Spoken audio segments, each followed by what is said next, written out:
Okay, so let's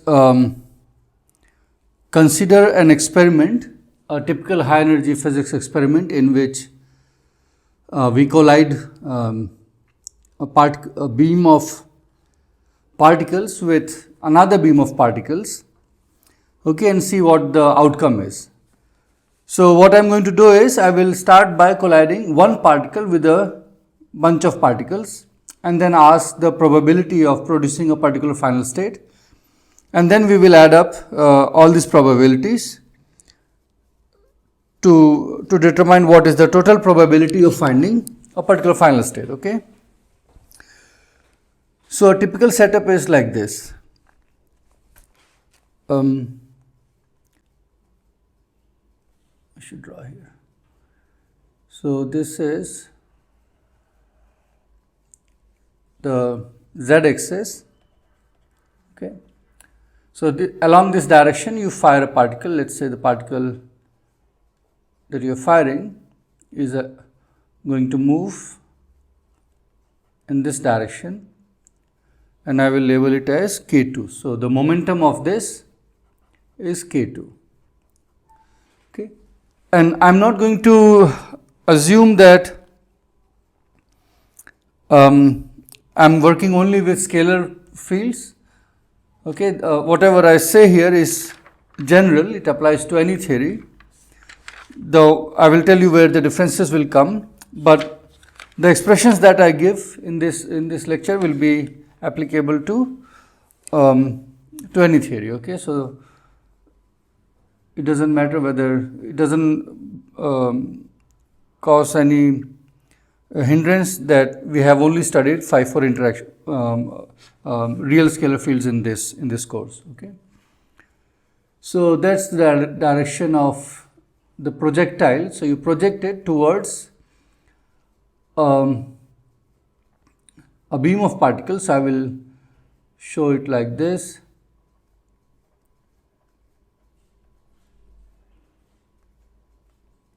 Okay, so you have lots of particles here. You can assume them to be stationary, but you don't have to.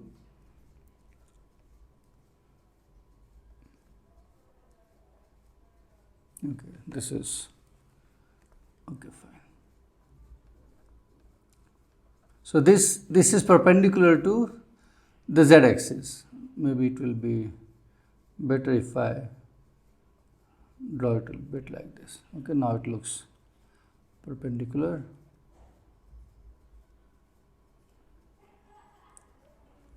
Okay, so you have this beam, it has some thickness, so you have also, okay, so it's basically, okay, sorry for my bad drawing, so it has some thickness. Okay, so this is along the z direction now. Okay, so basically I am trying to draw the following. This denotes the thickness, and this is how it looks. Okay. So let's say the thickness is L. So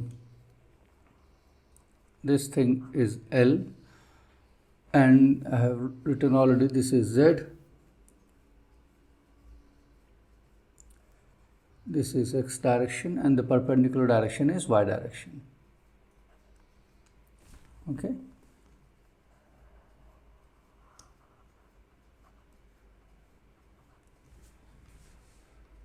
Okay, and you have all these particles here.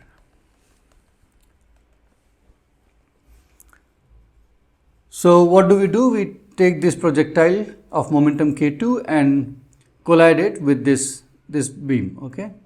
And this is what happens typically in LHC experiments. So there, not only this one will be a single particle, but it will also be a bunch. So you'll have a bunch coming from left, a bunch coming from right, and they will collide. So let's label let's take a particle of some particle here, okay, which is inside this beam, and let's say its coordinate is B. Okay. So this position vector, here is the origin. This position vector I call B. So I am looking at this particular particle. So B is equal to, it has these components B1, B2 and B3, okay, which I will write as, so B1 and B2 together I will call as B perpendicular, and then we have B3. Okay, and B has dimensions of length because we are looking at this coordinate space. Okay, B is the coordinate of the particle in the physical space. Okay, and B perpendicular, this vector, which is basically the component of B vector in the xy plane. Okay, perpendicular to the direction of collision. That is what I am talking about. So B perpendicular is defined as impact parameter.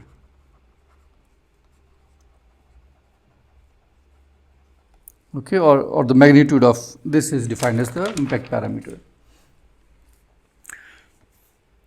Okay, so first we will look at collision of projectile with a particle located at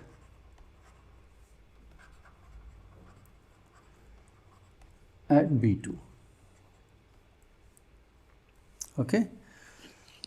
So what we should do is, first we should construct the wave functions, okay, and for K2 and also for the particle located at B and for the particle located at K2, located here, sorry, not at K2, here, okay, and that's what I do. So the wave function, the state I will denote as F2 for this one, and as before, F2 is d cube K2 prime over 2 omega K2 prime. That's what we have done in previous lecture. So here is the smearing function.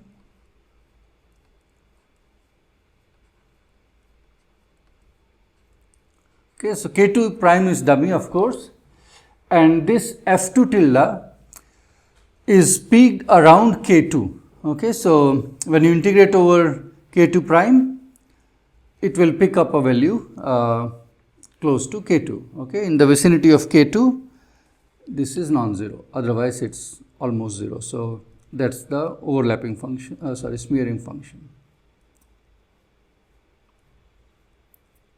K2, and this axis is K2 prime. Okay, so this is your F2 tilde, sorry, something happened.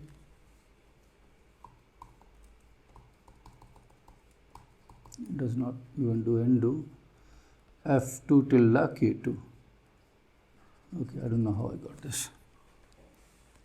So that's projectile,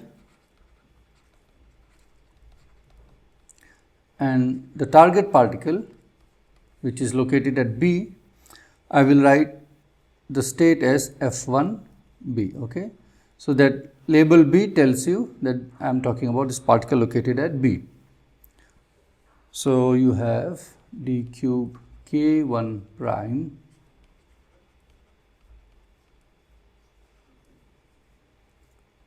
F1 tilde K1 prime, and then this momentum state K1 prime. Okay.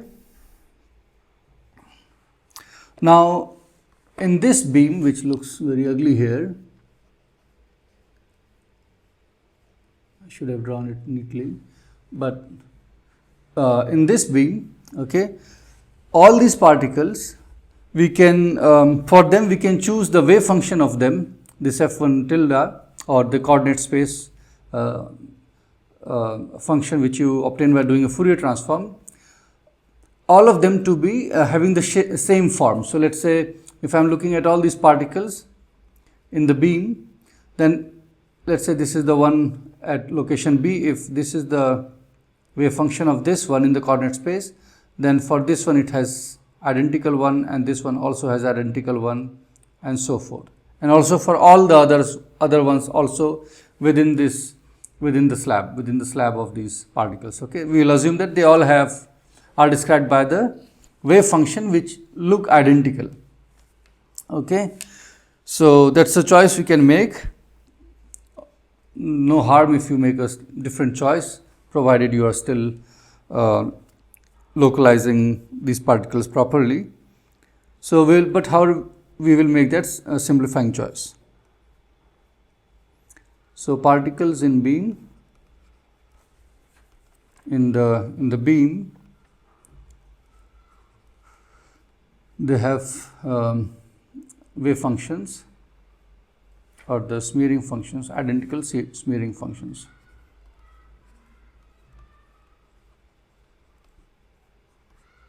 Okay, they looks the same. That's what I mean.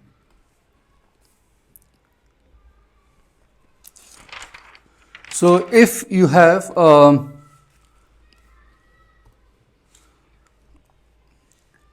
let's say, look at x equal to 0. Okay, the particle which is located here at the origin. Okay, so right now you should be okay. So this particle at the origin, which is at x equal to 0. Okay, the target particle, one of the target particles. So let's write its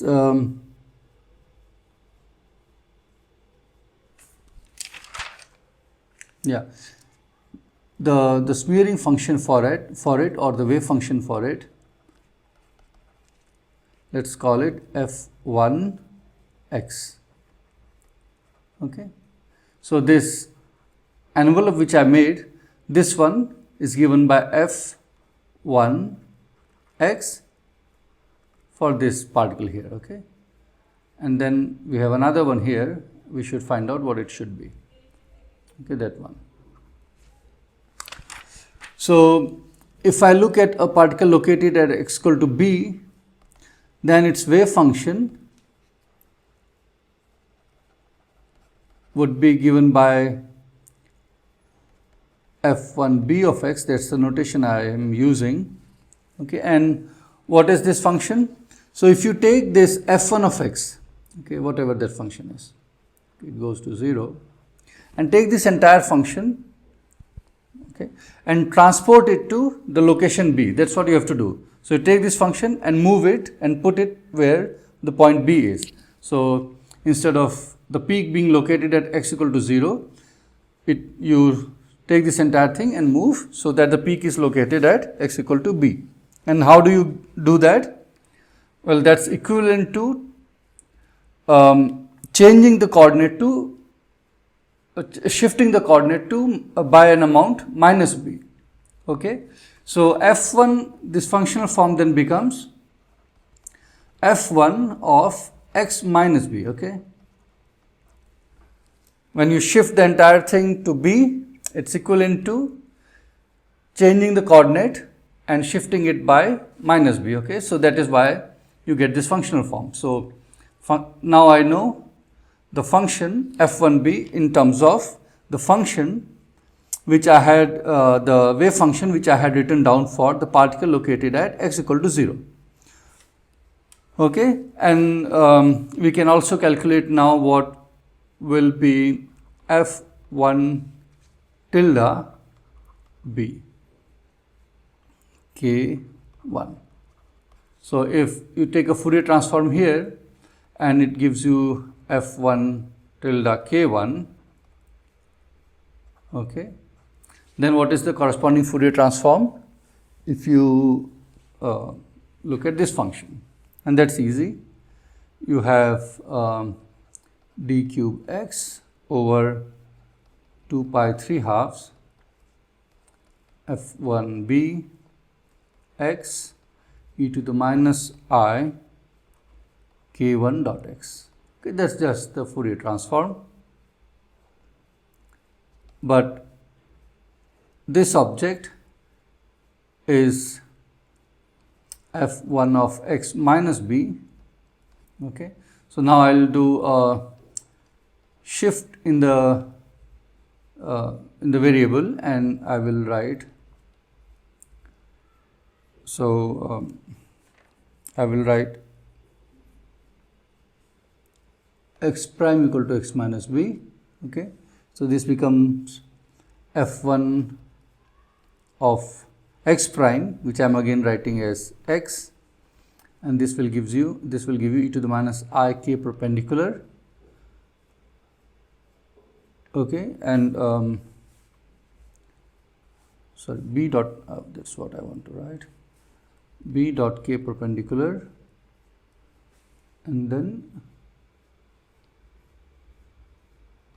minus I y, sorry, not perpendicular, it's 1, I'm sorry, k1 dot x, and then you have d cube x over 2 pi 3 halves. Okay, all I have done is change the variable, and this is a constant factor. It comes out b dot k1 times f1 tilde k1. So you see the effect of this translation of these functions is merely a phase factor that is picked up. Okay, so you just pick up a phase factor when you look at the Fourier transform. Okay, so good, that also we know, which means that f1 b, this ket, the state, I will write as integral d cube k1 prime. So let's record it here, e to the minus I b dot k1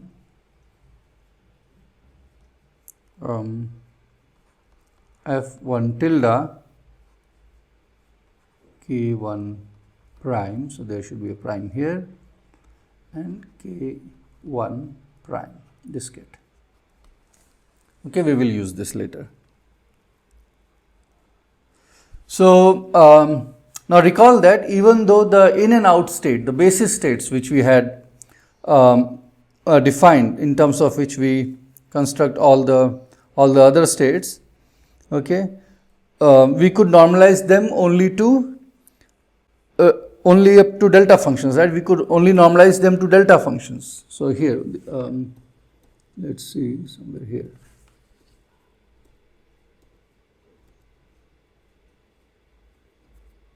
Okay, like here, these were because of the delta functions, right?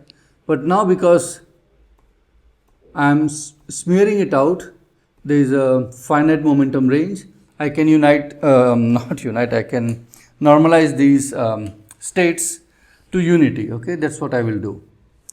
But I should first pause the recording. Okay.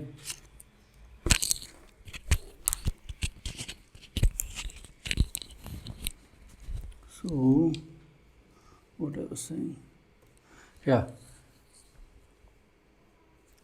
So, unlike the in and out states, which we use as basis state, which can only be normalized to delta functions, we can normalize these states, this f1b or ket f2 or this ket f1b, these states to unity, because these are not states of definite momentum. Okay, these are spread out, the momentum is spread out, so I can normalize them to unity. So here is the normalization. So right now I am looking these as single particle states, right? You have one particle which is coming and it's far away from every other thing, so I can construct a single particle state. There is another one which is in the bunch, but also it's highly localized, so I can also construct a single particle state for that. So we will normalize these states.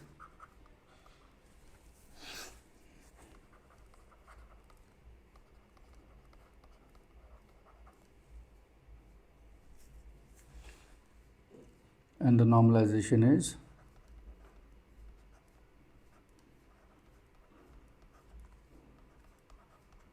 okay, and similarly F2.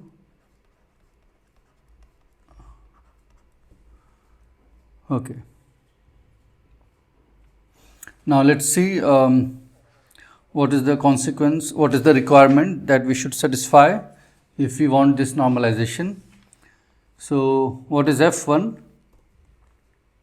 F1 is, or let's say F2. F2 is this. Okay. So when I put a bra F2, okay, next to it, I will have another factor of F2, and I should use a different argument, let's say K2 double prime. Okay, and then you will have bra K2 double prime, ket K2 prime. Okay, and that is what is going to give you a delta function. Okay, with a factor of 2 omega K2 prime. Okay, so let's do that with a factor of, yes, that's correct, with that factor. And we will have two such factors, because one such factor over 1 over omega K2 prime will come from this integral, and from the corresponding bra integral you will have 1 over 2 omega K2 double prime. But then this delta function that you get from here will force both the omega K2s to be omega K2 prime. Okay, so let's do that. So F2 will be equal to d cube K2 prime over 2 omega K2 prime times F2 tilde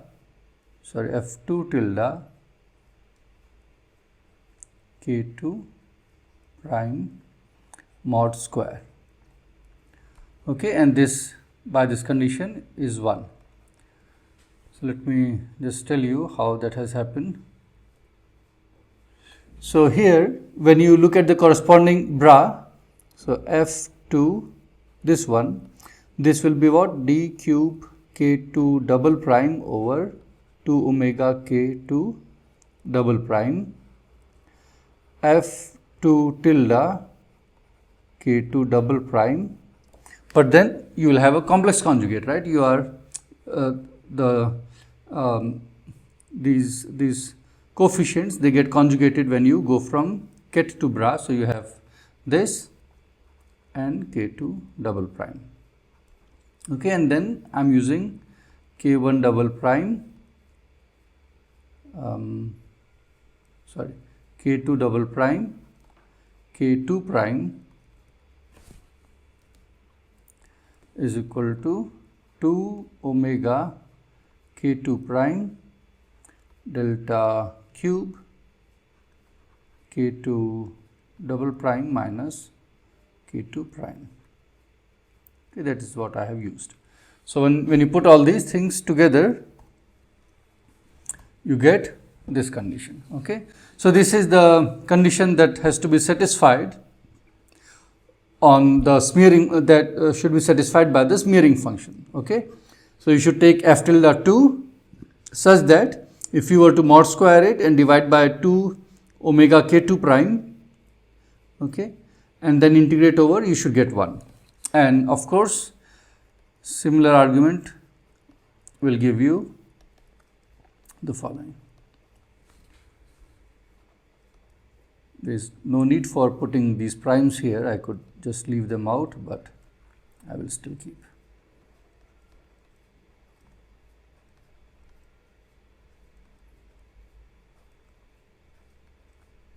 So these are the conditions to be satisfied by the smearing functions. Okay, good. So what is it that we want to ask in the experiment? Okay, what we want to ask is,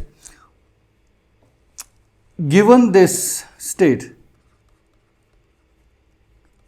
given the two particle state, the initial two particle state which is given by F1, F2, sorry, which one I am calling 2, which one 1, F1, okay. So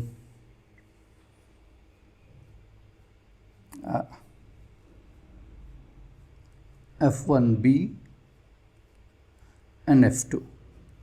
The one in the beam I am calling F1, and the one in the one which is the projectile I am calling F2. So this one, so you have a two particle state, an initial two particle state which is this. Okay, let's put in for initial. So question is, what is the probability that such a state, which includes these two particles which are going to collide, evolves to a state, a final state.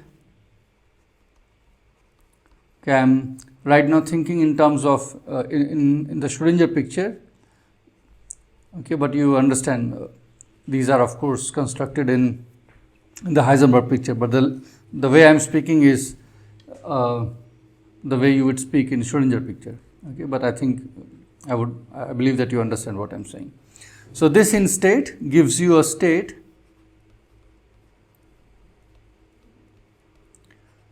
which has n particles in the final state.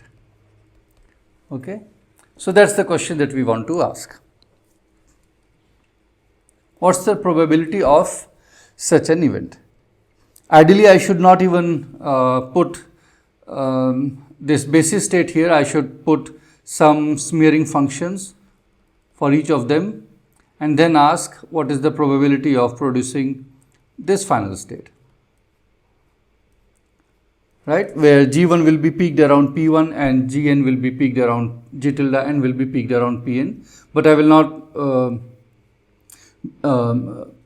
do that thing. I will just say that I'm looking at the probability of producing this, okay, because the effect of putting the smearing functions I will carefully keep in this in the next steps, and then you will see that at the end these smearing functions just disappear from the calculation. So then you can also believe that, you know, even in this case these G tildes will disappear. So for at least for this part, for the out part, I will just keep these labels as momentum labels instead of the smearing functions. Okay, but if you want, you can put this G1 tilde, G2 tilde, etc.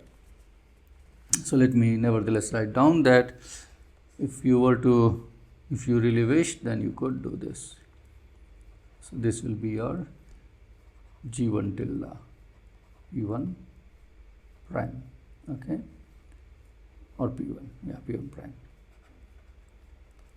So it will pick up the momentum at P1. Okay, so that's what we want to ask, and it's immediately clear that the moment you ask this thing, the quantity, that probability will be vanishingly small, right? Because what you are asking is, given this state, what is the probability that I get particle which has momentum precisely P1, another particle which has momentum precisely P2, and so forth, and the nth one has momentum precisely Pn. Okay, if you are so precise with these requirements, if you are so specific with these requirements, then most of the events that you produce are not going to fall into this category. Okay, most of them will have some momentum where the one particle has momentum different from P1. I mean, none of them is same as P1.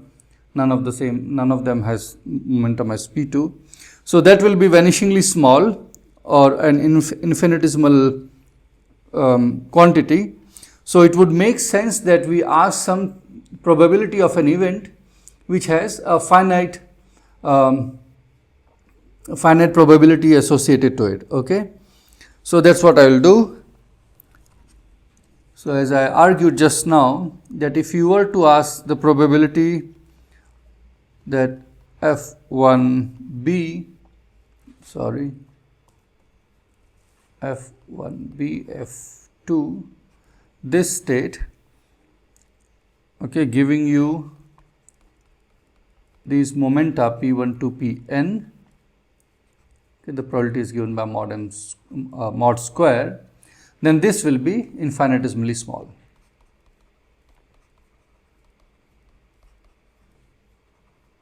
Right, because it's just almost impossible to produce exactly that configuration with exact those momenta in the final state.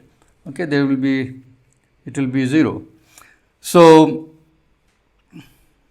what we should ask instead is that I want the final state particles, okay, which are produced after the collision, to have not momentum p1, but some moment, they should have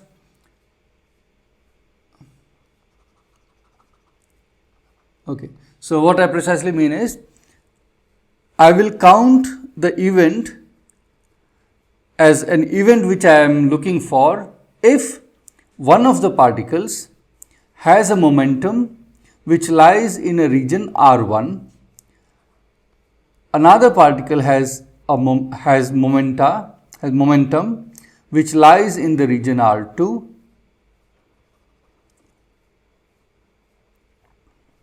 R3 and so forth. Okay, that's something I can ask.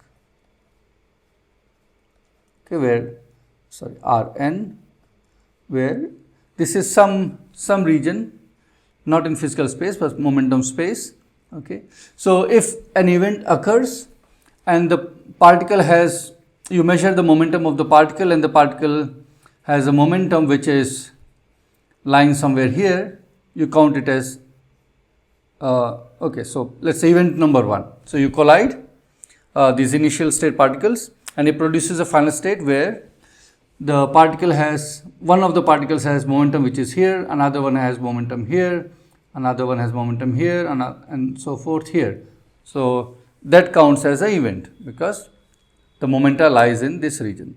I collide another one, another bunch of particles, okay, in the initial state, and suppose this time one of the particles has momentum here, another one has in here, third one has in here, and fourth one, nth one here. This is not counted, right, because the momentum is outside.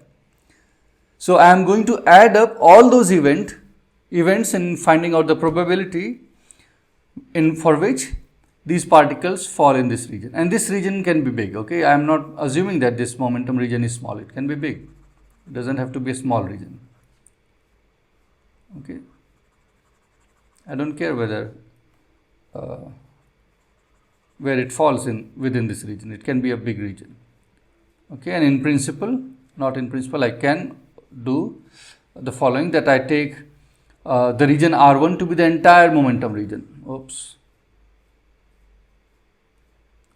To be the entire momentum region. Okay, let's say this is entire momentum space. Then R1 could be filling this entire momentum space. R2 could also be filling this entire momentum space, meaning I will be counting all those events in which one of the particle has whatever momentum, another particle has whatever momentum, and so forth. Okay, so I count all of them as the right events for which I am trying to find out the probability. Okay, but let's not do that for a moment. For a moment, I make an assumption that, not an assumption, I am looking at an probability of an event, probability of producing a final state in which the particles have momenta lying in range, have momenta lying in range R1, in a region R1, which is located, and P1 is one of the momenta within this region. And let's say you have another region where you have momentum P2, okay, inside it, and there is some region given, and like that. Okay, so that's what we want to ask.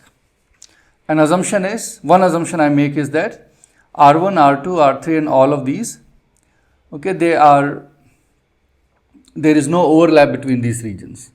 Okay, that's an assumption I make for now, but we can relax that assumption, there is no need to. So for a moment I will just make this assumption. So R1, R2 and Rn, they do not overlap.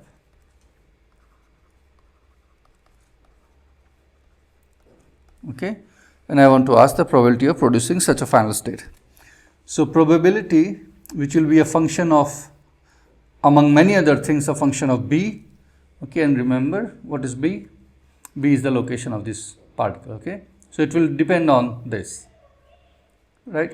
See, if you take B to be to have a magnitude very large, so suppose you have a particle somewhere here, then the probability of collision of this guy with that guy will be small, because it will have a wave function which will be localized around here, and this guy will have a wave function when it reaches close to the origin, it will have wave function localized around here, and there is not much overlap.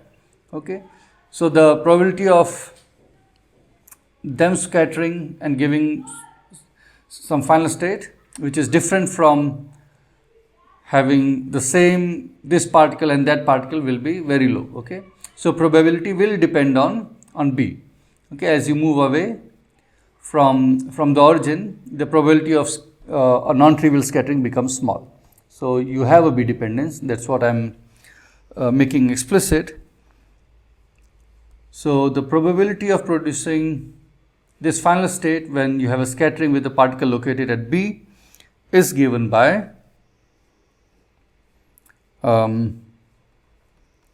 F1B, F2, that in state, and then I'm producing this final state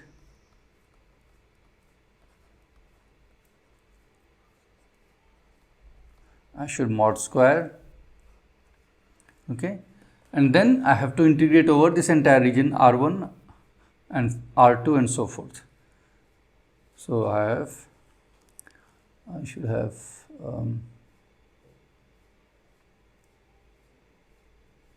okay, let's see, d cube pi over 2 omega pi and region Ri, and then I should take product. Okay, I don't like writing it this way, so I'll write it again. The same thing I'm just repeating. D cube P1 over 2 omega P1 that's correct. D cube P2 2 omega P2 d cube Pn 2 omega Pn Rn times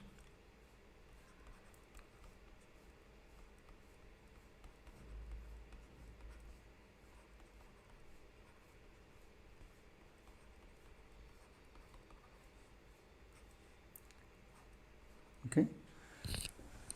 So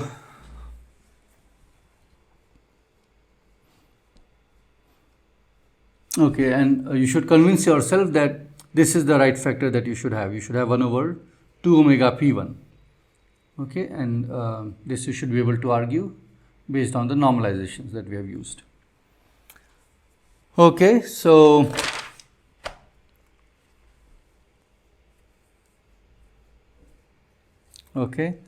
for now, this is assumption for now.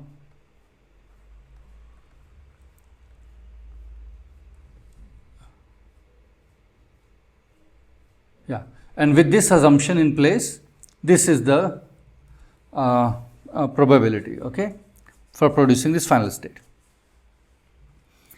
Okay, and what will be the, this is the probability of producing this final state when you are looking at a collision with the particle located at B. But if you now ask what is the probability of producing that final state when this particle collides with any of these particles in the beam, then that probability is just the sum of all the above probabilities. Okay, so that's what you should do. Now let's assume that, okay, before that I should add d cube B. So let's say you have a density, a volume density rho B. Okay, so that gives you the number of particles per unit volume, and then that's d cube B is volume, okay, volume element. So I integrate over all of them, and then I'm integrating this probability multiplied with this density. Okay, so now I'm going to get the probability P of producing the final state. So I'll make an assumption that rho of B is a constant. Okay, so that I don't have to worry about the B dependence of the density. Okay, so I'm just assuming that this is a constant. And there's another assumption that I should make. So imagine what will happen typically. So you have a particle coming with enormous amount of energy.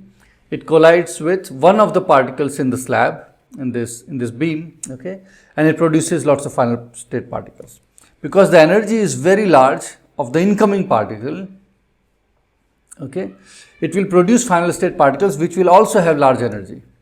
Okay, so let's say what happens is that this is the thickness, this is of the beam, and it collides with a particle which is really on the surface of this beam, okay, this slab. It produces final state particles which are coming out with large energy, and these particles that then collide with other particles in the beam, okay, and they produce some other final state. Because it's a different collision, it will have some different final state, and then they may collide with the remaining particles. Now that becomes difficult. Now we are not, the probability you calculate using this is not going to give you what is happening in the experiment in that case, okay, where these other collisions are also possible. So we assume that such collisions are not possible, they do not happen, or their contribution is very minimal, okay, meaning once a collision has happened with one of the particles in the beam, whatever comes out goes to the detector, okay, basically that is the assumption. And we can we can make this assumption if we let the thickness of the beam to be very small, okay, so that we reduce the probability of the secondary scatterings. Okay, so we assume that the thickness of this beam is small,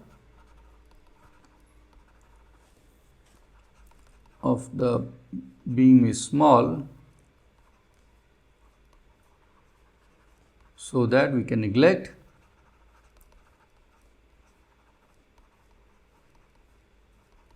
any secondary scatterings.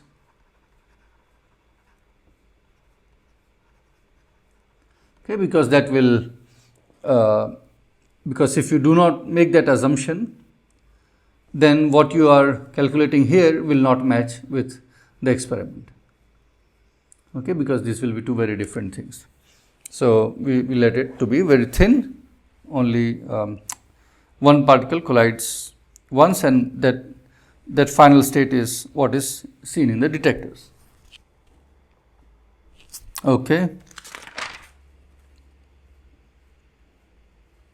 So once we have made that assumption, then in equations it means that P of B is basically P of B perpendicular, okay, and it does not depend on B3. Just a second. Okay, so that's the assumption of small thickness, which is what I will now denote as B perp. Okay, so this does not depend on Bz.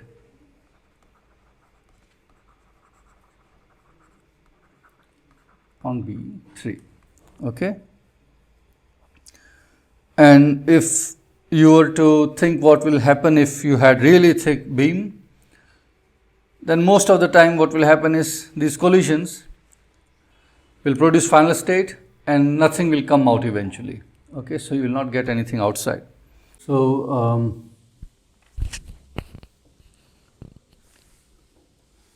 this probability P is rho times L, and then you are left with only integral over d to B perp, okay, meaning d to B perp is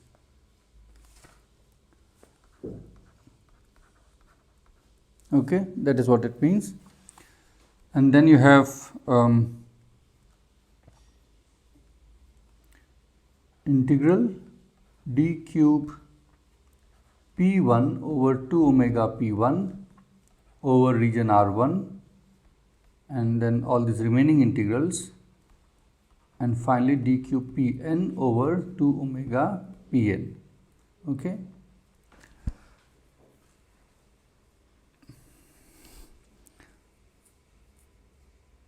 Then I should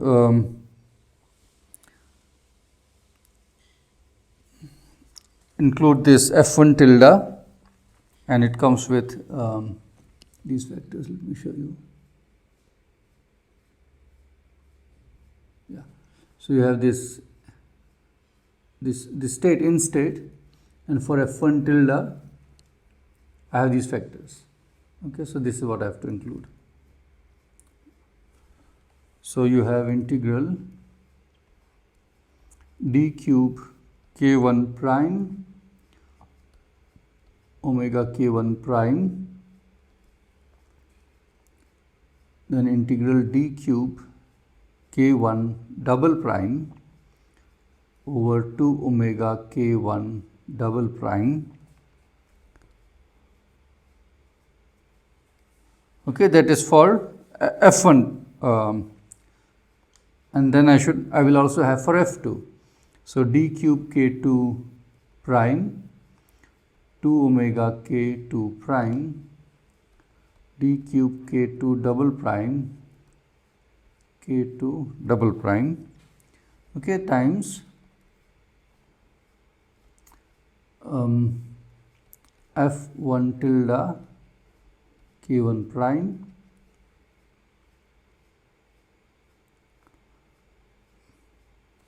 Let me write down, then I will explain why I am writing this. How do I get these functions? Star k1 double prime e to the minus I b perpendicular, that is perpendicular, b perpendicular dot k perp prime k1 perp, two main indices, k1 perp prime, okay, minus k1 perp double prime, f2 tilde k2 prime, f2 tilde star, star means complex conjugate, double prime, and then we have k1 prime, k2 prime in P1 to Pn out, okay. Then we have k1 double prime, k2 double prime in, and P1 to Pn out, but this time complex conjugated. Okay, let's see how I got this expression. So let's go back. Yeah, PB, this one.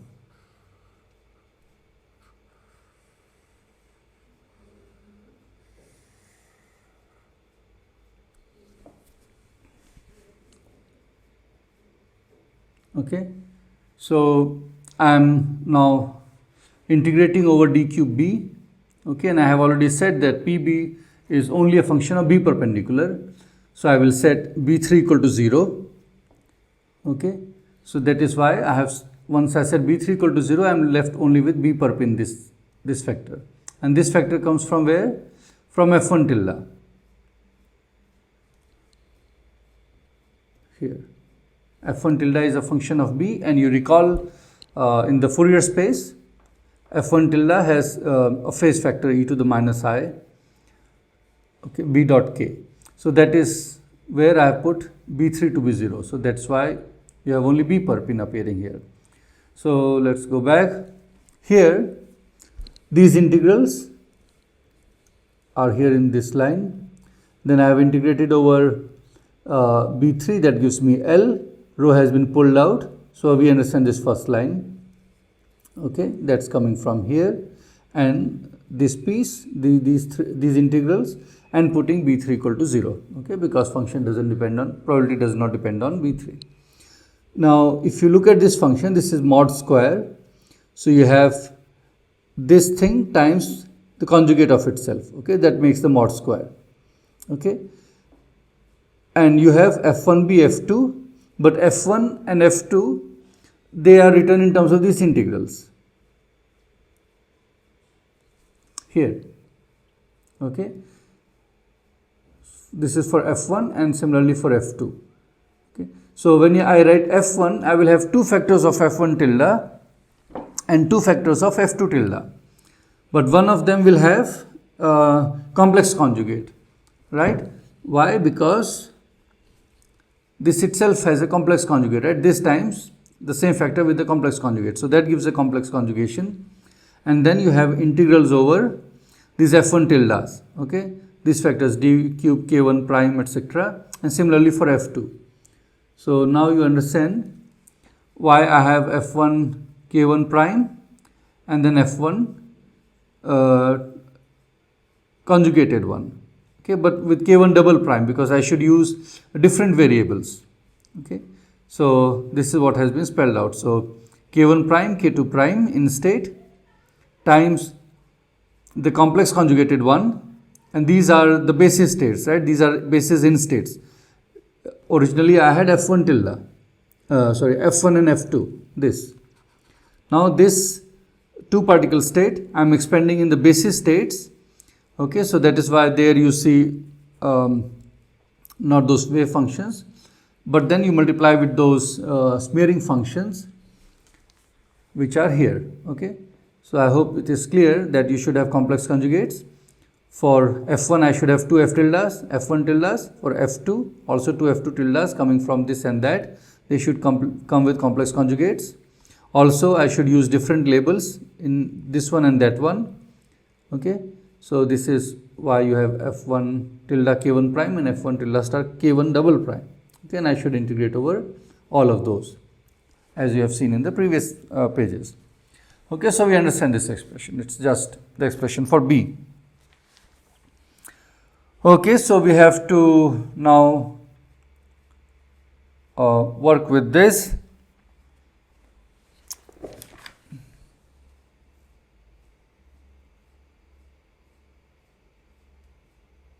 So let's first look at this part.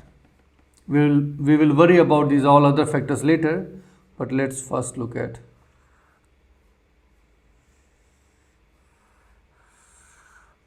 this part. Okay, I think there is a way to copy. Let's see if I can do.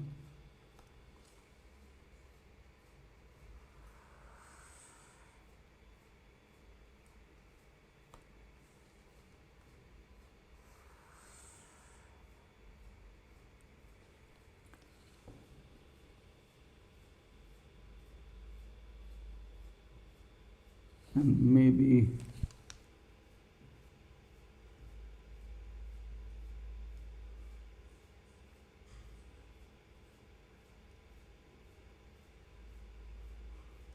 not sure whether it will work, but let's see. No. Okay, one more try.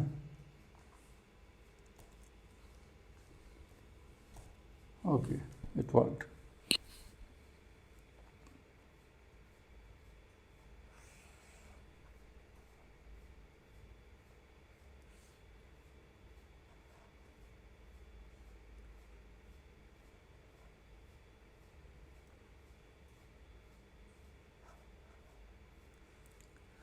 Okay, so I was lucky I could do this.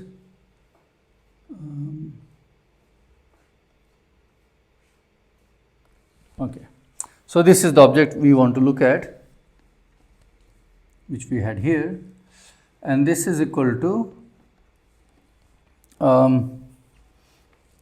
we have long back written these elements these elements, the S matrix elements, in terms of what we call M, the matrix element M. Let's check whether we can find it easily. Yeah, here. See this. It's unfortunately. Let's try. Okay. So here you see this is what we have now. Equivalent of this, right? We have some labels P1, P2, Pn here and some K1, K2 here in and out. So that is what we are looking at. If we ignore the forward scattering, in which we are not interested in this term, then this term is gone. And I am looking at IT. Okay, IT is what? That is after removing the forward scattering, whatever is left of S is IT. Okay, and IT, let me put IT here, and so that there is an I here also. Okay, this IT, which is the S matrix element, what we had done was we had pulled out for each momentum a factor of 2 pi 3 halves. Okay, that's why you have m factors of 2 pi 3 halves, 1 over 2 pi 3 halves here, and n factors of 1 over 2 pi 3 halves. Overall energy momentum conservation times 2 pi 4, and then this Im. So that was the definition of Im. Okay, and this is this element, this product. So that's what I'm going to use now. I'll just pull out these factors, pull out a delta function, and write it in terms of I times m.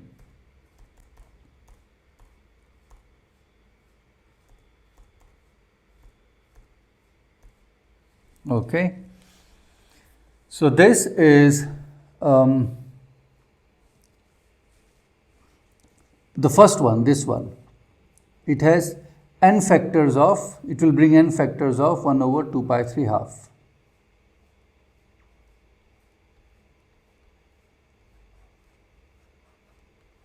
Okay, then K1 prime and K2 prime, they will become bring 1 over 2 pi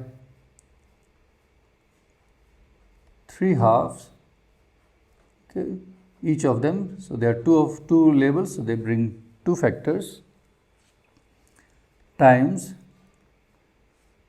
2 pi to the 4, some problem now, delta 4 of K1 prime. Looks like my laptop is slowing down, sorry, minus summation over all these momenta pi, n of them. Okay, that's what you have, and then you get I times m K1 prime, K2 prime, and they give you what? P1 to Pn. Okay, that is what comes from the first factor. Then the second factor gives you the following. So each of the Pn's will bring this entire factor again, so that makes it 2n.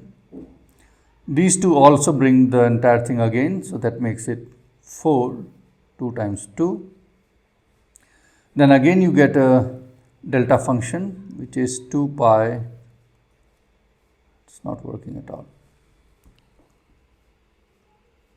2 pi to the 4 delta 4 K1 double prime plus K2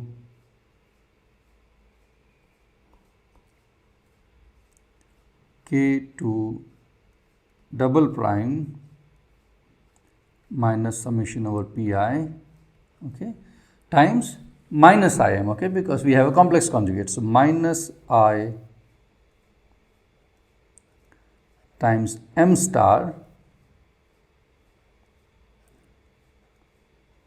P1 to Pn